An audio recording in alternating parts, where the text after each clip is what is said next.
Louvado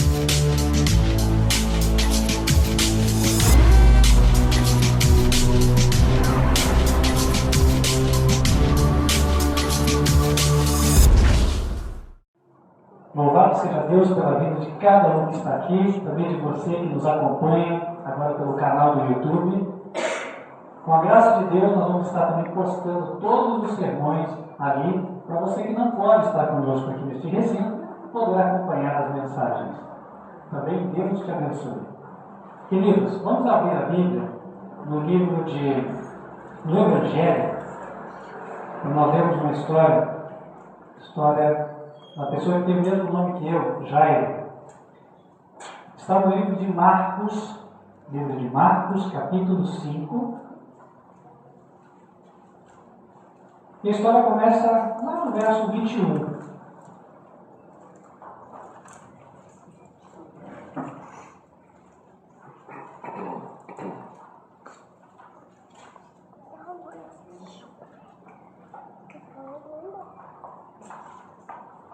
Marcos 5, verso 21. E passando Jesus outra vez no barco para o outro lado, ajuntou-se a ele uma grande multidão, e ele estava junto ao mar. E eis que chegou um dos principais da sinagoga, por nome Jairo, e vendo-o, prostrou-se aos seus pés e rogava-lhe muito, dizendo: minha filha está moribunda. Rogo-te que venhas e lhe imponhas as mãos para que saia e viva. E foi com ele. E seguia uma grande multidão que o apertava. Isso significava que a caminhada era lenta. Já tentou caminhar no dia que tem jogo de futebol? Bem na quadra do estádio? É difícil, né? Ou no final do show, quem já foi a algum show? Sempre quando há uma multidão, a velocidade dos passos é menor. E a ansiedade deste pai aumentava. Porque quando nós temos alguém numa situação difícil, parece que o tempo é tudo, né? E ali estava aquele pai preocupado com a sua filha, e agora vendo Jesus que estava caminhando em direção à sua casa, e o passo estava lento. E ele sabia que a sua filha não estava bem. Era um adulto já, tinha conhecimento. Sabia que a sua filha não tinha muito tempo. Só que o mestre parecia ali entretido com tantas pessoas. Com certeza Satanás colocou na mente daquele homem o seguinte: você acha que vai dar tempo do mestre chegar e resolver o teu problema? E conta a Bíblia que no meio do caminho apareceu ainda uma mulher. Necessitada, é claro. Mas quem sabe já era pessoal, e bem agora, uma mulher que tinha fluxo de sangue. E o pior, quando Jesus fala com ela, a mulher já estava curada. Foi só para mostrar que ela tinha sido curada. E aí, quem sabe Satanás põe na mente de Jairo: tá vendo, o mestre está perdendo tempo, a tua filha vai morrer por culpa dele. O diabo é sujo. E às vezes acontece na nossa vida também, não é? Ele começa a falar que tudo é culpa de Deus. Tudo que não dá certo é culpa de Deus. Se nós oramos e a bênção ainda não veio, a culpa é de Deus. Ah, porque Deus não fez isso, porque Deus não fez aquilo, porque poderia ter acontecido tal coisa e não aconteceu. E lá estava Jairo na sua agonia. Enquanto Jesus atendia a todas as pessoas. Quem sabe Jairo tentava banir os pensamentos da sua mente, pensando assim: bom, mas o mestre tem muitas pessoas para atender, eu também tenho que entender isso. Se não der para ele me atender, fazer o quê?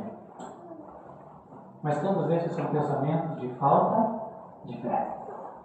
Essa era a tentação do inimigo. Só que Deus tinha uma bênção para ele.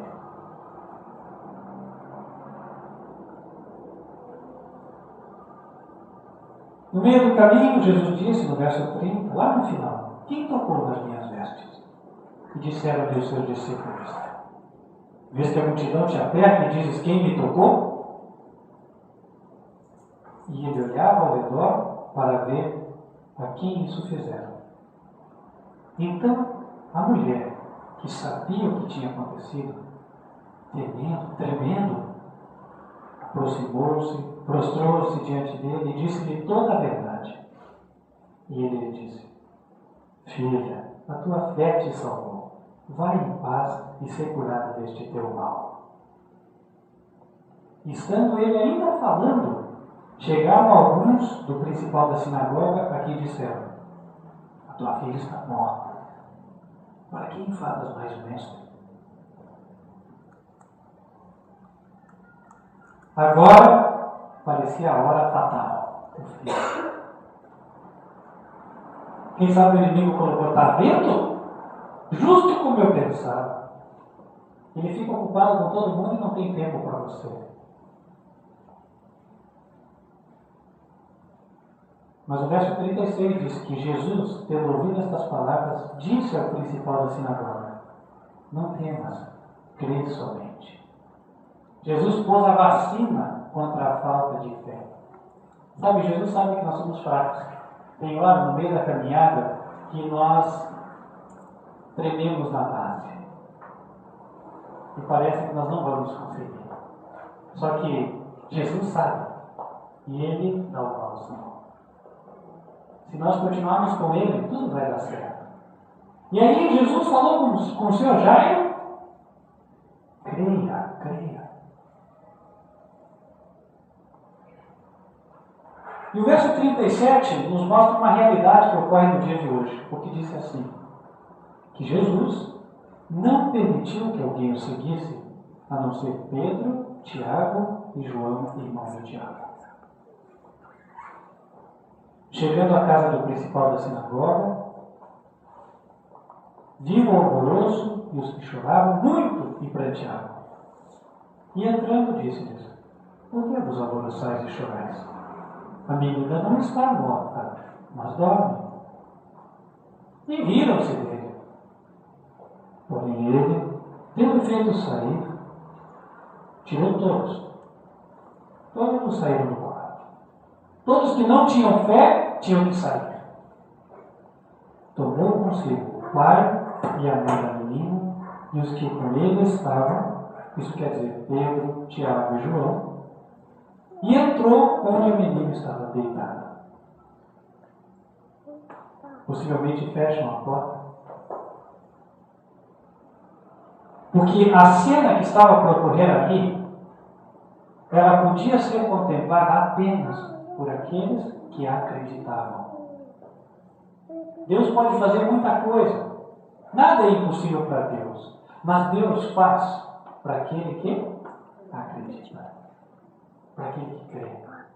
Jesus tinha dito para Jairo: não temas, crê somente. E a Bíblia dá evidência de que Jairo cria. Em Mateus capítulo 9, que é o Evangelho paralelo, Mateus 9, no verso 18, a Bíblia fala da seguinte atitude de Jairo.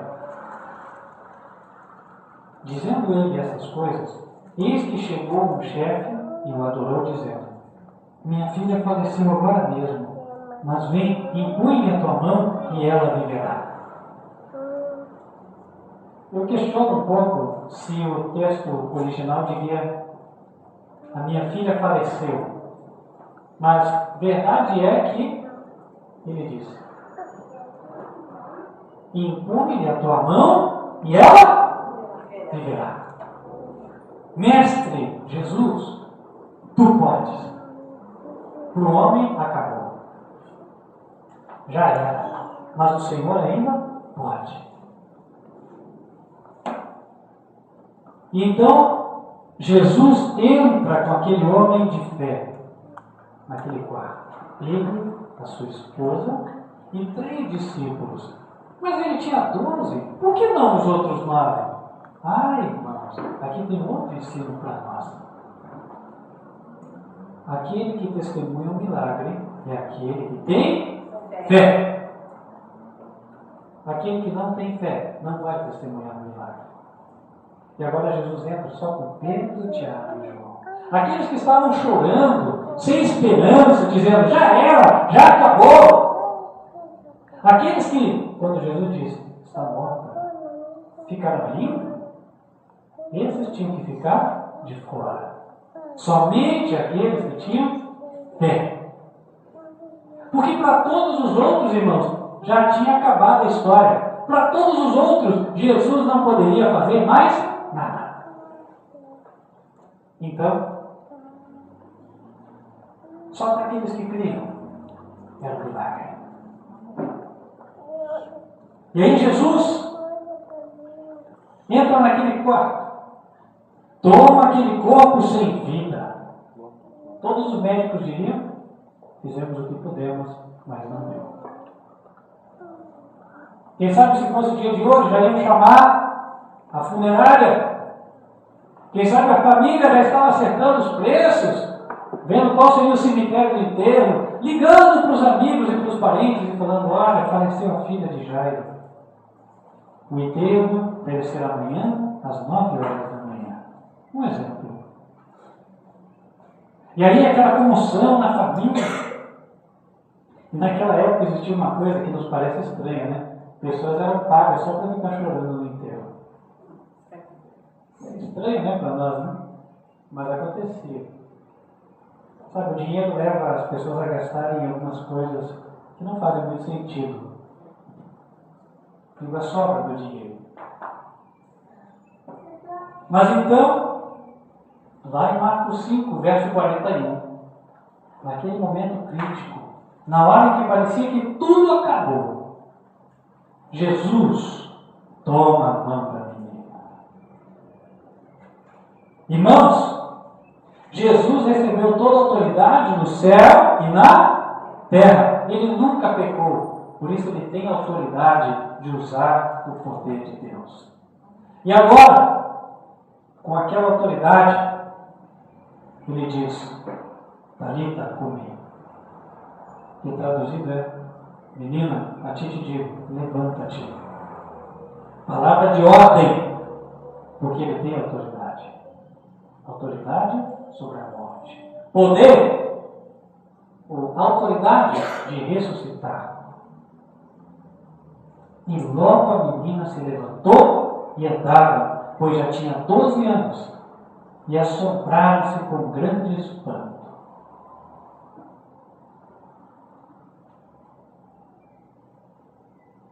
No livro de Mateus, capítulo 9, a Bíblia conta, no verso 26, que depois do milagre, espalhou-se aquela notícia por todo aquele país. E aqui, irmãos, tem uma lição para nós. Sabe qual é a lição? A lição é a seguinte. Nós sempre estamos pregando, sempre.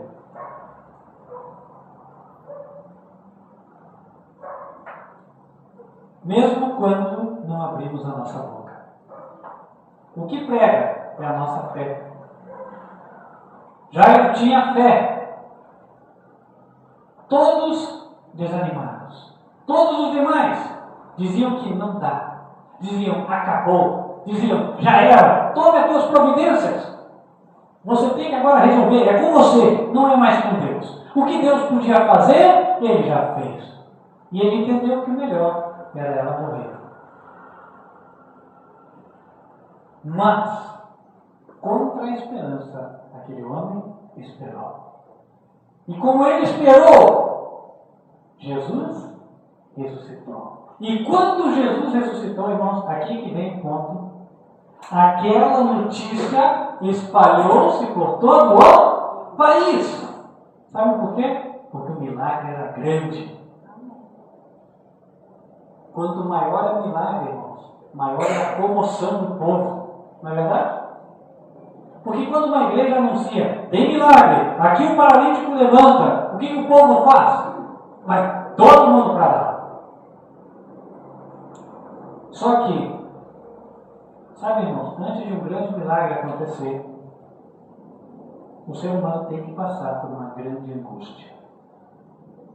Porque para que o milagre seja grande, o problema tem que ser grande.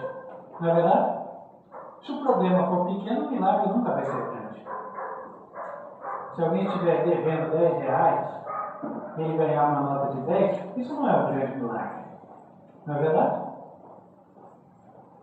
Agora, se alguém estiver devendo 1 bilhão, esse é um grande milagre. Se alguém estiver com uma gripe e for curado,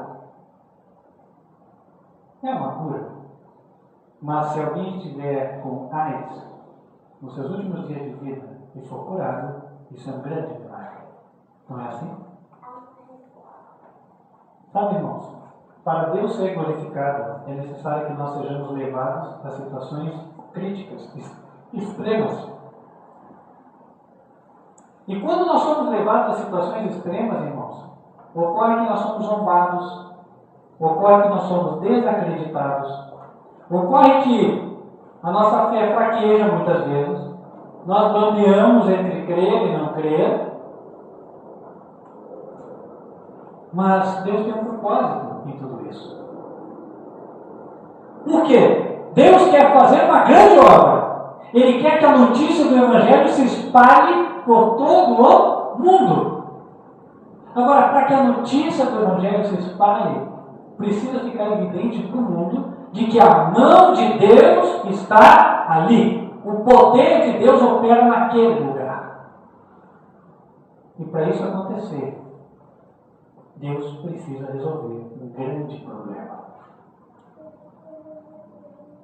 Agora você pode começar a entender por que você está passando por problemas. Por que o teu problema é tão difícil e passa tanto tempo e ele não se resolve? Por que você ora e parece que a situação só piora?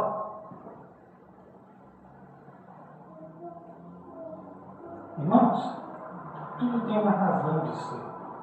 Tudo tem uma razão de ser. Nada é por acaso.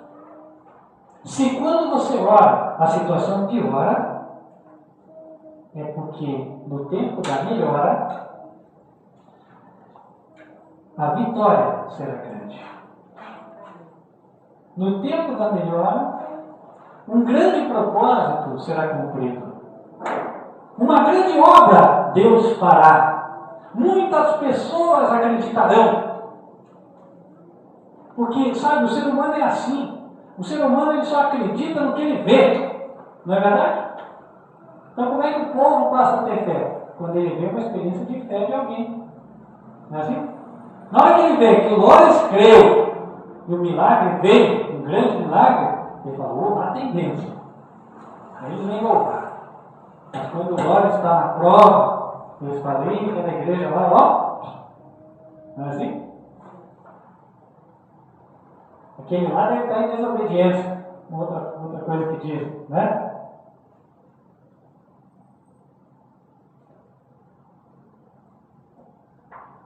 Irmãos, o olho do homem é muito diferente do olho de Deus. A forma de avaliar as situações do homem é completamente diferente da forma de Deus avaliar as coisas. A Bíblia nos mostrou, pelo exemplo da ressurreição da filha de Jairo, como Deus age numa situação extrema. Só que esse não é o relato mais contundente com respeito a isso. Existe um superior a esse. Porque aquela menina, ela morreu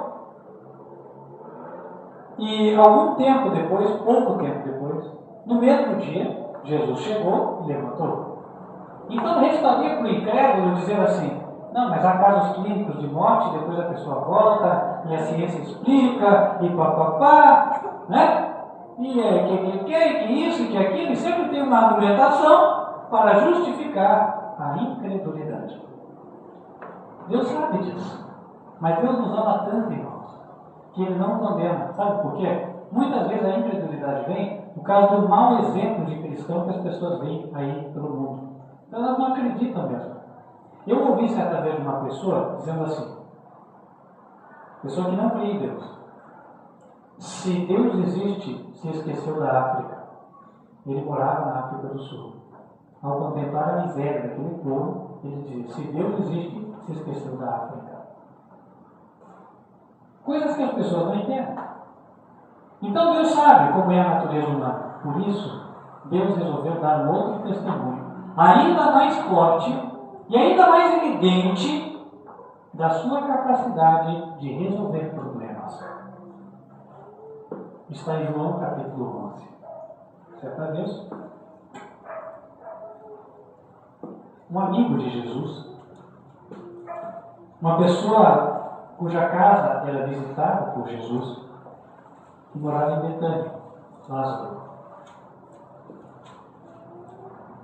Lázaro ficou enfermo, ficou doente.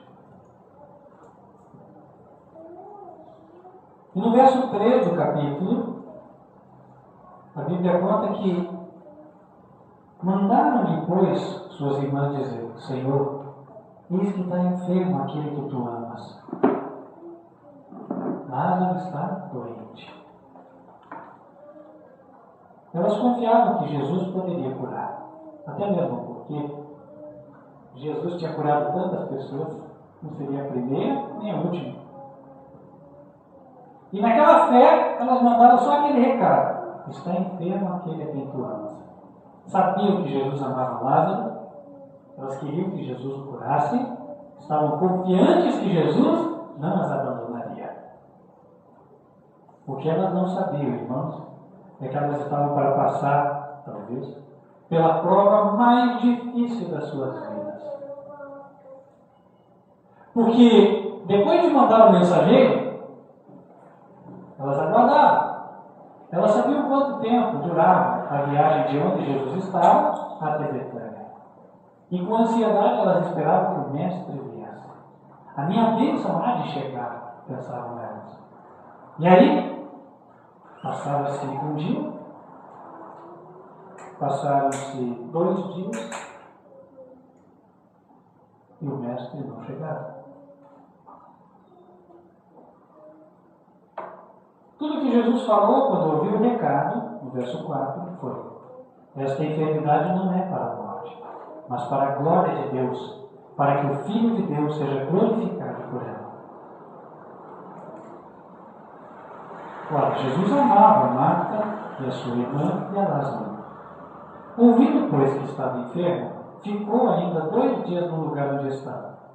O apóstolo João foi tão cuidadoso ao fazer o relato, que, para não deixar a impressão de que Jesus era displicente com os amigos, em primeiro lugar ele disse: Jesus amava Lázaro, Jesus amava Marta, Jesus amava Maria, sua irmã. Ele sabia que elas estavam sofrendo. Mas ele disse: essa enfermidade é para a glória de Deus. Ele ia cumprir a vontade de Deus naquele episódio. E a vontade de Deus era que ocorresse um grande milagre. Jesus poderia simplesmente ter dito aos mensageiros: vai, porque Lázaro já está curado. Ele fez isso outra vez. E quando o pai voltou, foi ver o filho, perguntou até em que hora o filho tinha sido curado, e fora na mesma hora que Jesus dissera. Então Jesus poderia ter feito isso, mas desta vez não fez. E por que não fez? Pela mesma razão da história anterior. Porque a glória de Deus é maior quando o milagre é maior. E Jesus queria que Deus fosse glorificado ali. E para que o Filho de Deus, para que o próprio Jesus fosse glorificado naquela situação. Para que se eliminasse toda desculpa para a incredulidade, irmãos. Porque ele conhece a natureza humana. Se ele não fizesse algo grande, os homens iam desconfiar dele. E Jesus não quer que as pessoas desconfiem dele. Porque a única chance de nós nos salvarmos é confiar nele.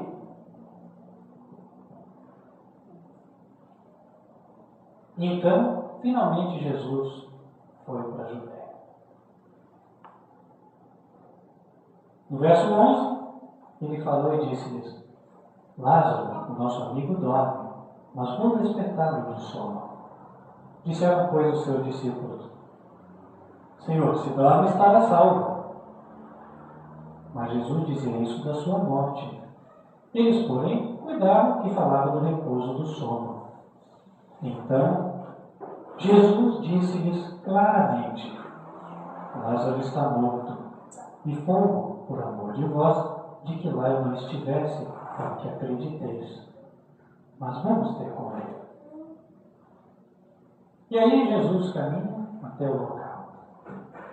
Quando ele chega, verso 20, ouvindo, pois, Marta que Jesus vinha, saiu-lhe ao encontro. Maria, porém, ficou assentada em casa. Irmãos, nós poderíamos dizer, comparando com o problema, que a confusão já estava armada. Por quê? Porque o verso anterior diz que muitos dos judeus tinham ido consolar Marta e Maria acerca de seu irmão. Que tipo de confusão que estava armada? Irmãos, a chamada nuvem de incredulidade. Essa nuvem de incredulidade, irmãos, ela passa com tanta facilidade e ela cobre o sol da justiça, que é Jesus, de maneira que os seus raios não cheguem. Tal como esses dias de novembro, que está quentinho, aí chega aquela nuvem, tampa o sol e aquele vento de Curitiba frio começa a bater. Isso é o inimigo. Compara-se ao que o inimigo faz. No verso 37, fica evidente que havia esta nuvem de incredulidade. Porque alguns deles disseram: não podia ele, que abriu os olhos do cego, fazer também com que este não morresse? As próprias palavras do inimigo na boca das pessoas. Ué, o mestre que podia curar tantas pessoas, não pôde curar o seu amigo? O que eles queriam lançar? Está vendo ali o impostor. Isso que eles queriam lançar. Assim como falam hoje: mas você não vai na igreja? Você não vai lá no Ministério de Advertência Final? Por que nada dá certo na tua vida? Isso é prova de que Deus não está lá. Você acha que se Deus estivesse lá, você estaria assim, nessa miséria, sem emprego, na dificuldade? Irmãos, sabe, a vida é dura às vezes, não é verdade? A vida é dura.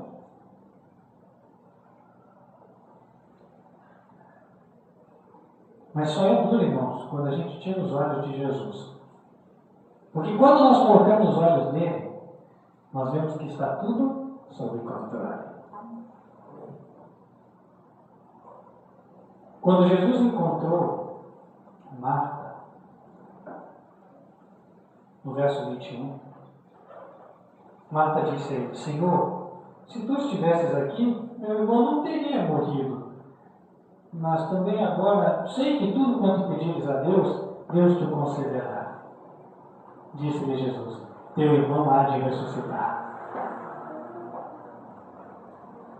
Disse-lhe Marta: eu sei que há de ressuscitar na ressurreição do último dia.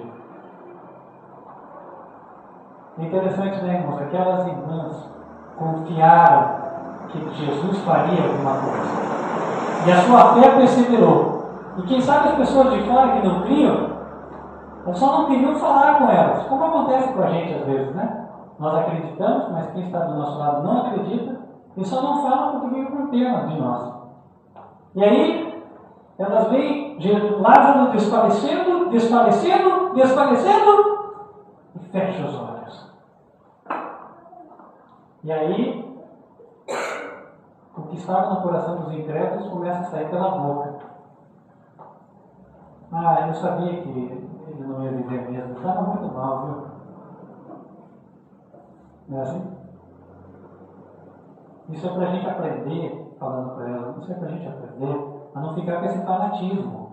Está vendo como o fanatismo não leva a lugar nenhum?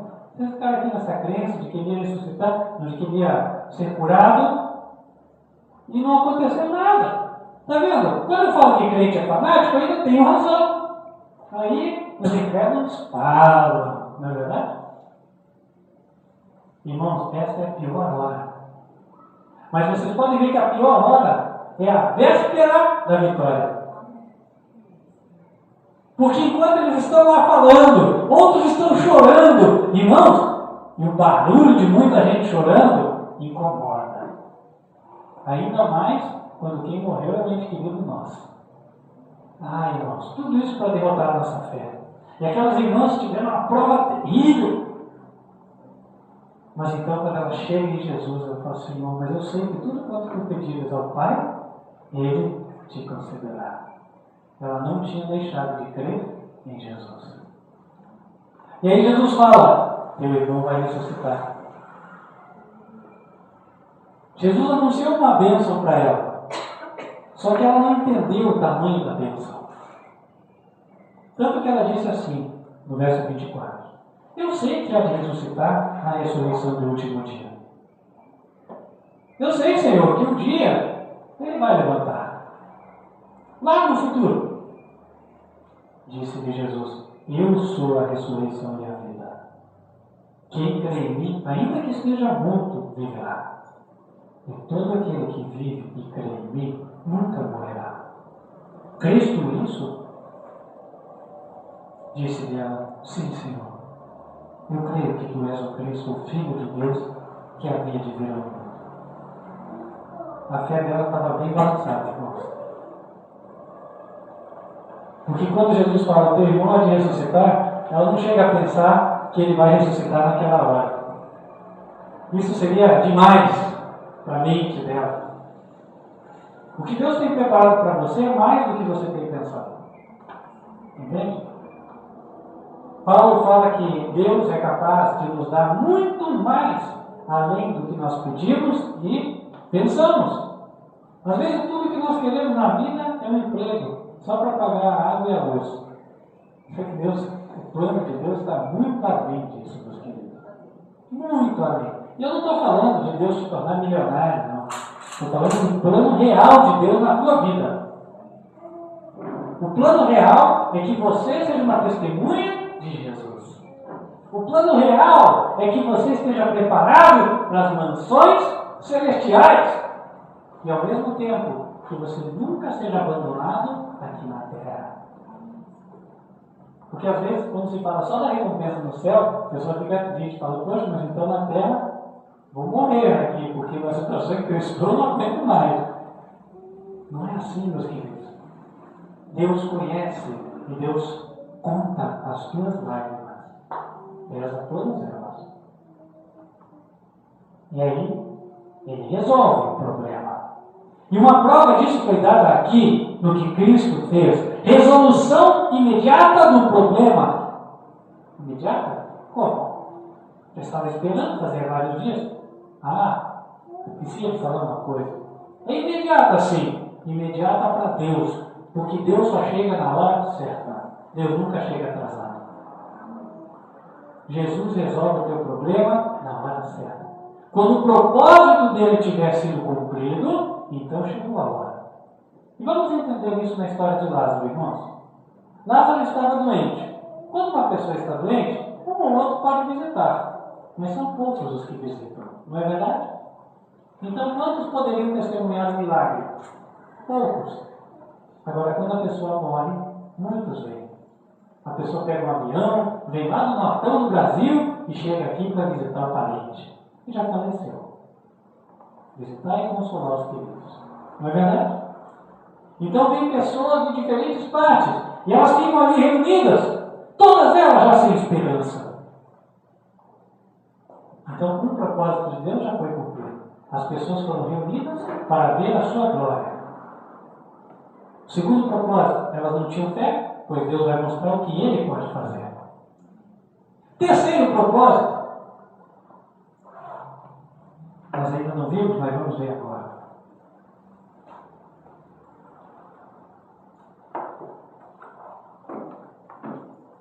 No verso 38, diz que Jesus, movendo-se outra vez muito em si mesmo, certamente por causa da incredulidade do povo, foi ao sepulcro. E era uma caverna e tinha uma pedra posta sobre ela. Disse Jesus: tirai a pedra. Marta, irmã do defunto, disse: Senhor, já cheira mal, porque de 4 dias. aquele corpo já estava em decomposição, apodrecendo. Depois de 3 dias, considerava-se que o corpo já estava vendo a corrupção. Irmãos, se o corpo estivesse inteiro e Jesus ressuscitasse Lázaro, qualquer incrédulo poderia dizer: não, isso é um quadro clínico de aparente morte, porém que pode ser revertido. Mas já não era assim. O corpo estava apodrecendo. Não tinha vida nenhuma naquele corpo. Todos tinham visto, aquele corpo já estava cheio de faixas, porque esse era o costume da época, eles enfaixavam o morto. Hoje vestem ele com terno, né? Pena, né? Porque ele não vê o terno, podia economizar. Mas a gente entende, né? A pessoa fica sentida, quer fazer uma última homenagem ao seu ente querido, a gente entende. E na época o que eles faziam era enrolar um pano.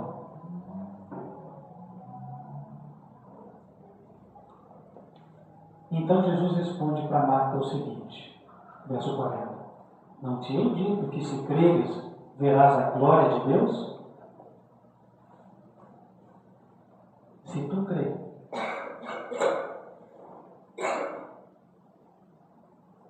A afirmação sempre é essa. Tudo é possível ao que crer. Ou tudo será possível ao que crer. Tiraram, pois, a pedra. E Jesus, levantando os olhos para o céu, disse: Pai, graças te dou por me haveres ouvido. Eu bem sei que sempre me ouves. Mas eu disse isso por causa da multidão que está ao redor, para que creiam que tu me enviaste. E tendo dito isto, clamou com grande voz: Lázaro, vem para fora!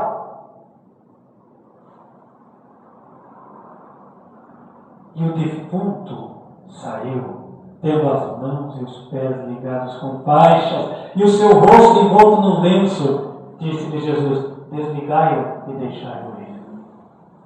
Ai, irmãos! Quando não tinha mais esperança. Todos estavam ali na certeza de que nada se podia fazer mais. E agora foi a hora que Deus foi glorificado. Ele mostrou que Ele pode. Tudo Ele pode fazer. Na última hora, ou talvez na linguagem humana, passada da última hora, Ele resolveu o problema. Irmãos, o teu problema, o meu, o nosso problema, pode estar se aproximando disso, sabe? Você olha, vê as dificuldades e pensa: acabou. Durante meses você veio buscando saídas, veio buscando alternativas, e todas as portas foram se fechando. E você foi lutando e foi orando, e quanto mais você lutava e orava, as portas mais se fechavam. E chegou um momento em que as pessoas que estão ao teu redor, elas não acreditam mais. Algumas até já se arriscam a falar isso para você. Outras não, porque tem pena de você. Mas você enxerga nos olhos delas que elas não creem mais. Parece ser o fim. Mas Deus tem um propósito. Se Ele te prometeu, Ele vai cumprir. A fé tem que se basear, meus queridos, nas promessas de Deus. Primeira coisa é: Deus prometeu? Tenha certeza de que Ele prometeu na sua palavra. Porque fé vã é esperar aquilo que Deus não prometeu. Mas, se Deus prometeu, Ele há de cumprir. Se Deus te prometeu, confia até o final. Porque a vitória virá. E quando ela veio, irmão, naquele último momento, acabou-se a incredulidade. Foi varrida a nuvem da incredulidade ali, irmãos. Os incrédulos se envergonharam. Deus foi glorificado. E o ministério de Jesus foi exaltado e cresceu. O ministério de advertência final, irmãos, hoje atravessa uma prova de fé. Mas há de vencer. Você individualmente pode estar atravessando uma prova de fé. Mas se Deus prometeu, você vai vencer, Rodrigo. Cada um de vocês vai vencer. Porque Deus é o Deus do impossível. Deus tudo pode. Quem crê? Glória a Deus. Deus tudo pode, meus queridos.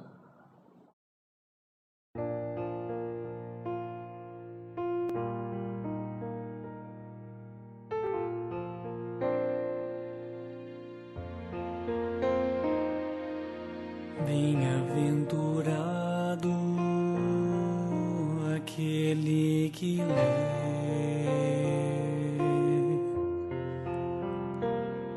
que ouve e atende a profecia desse livro.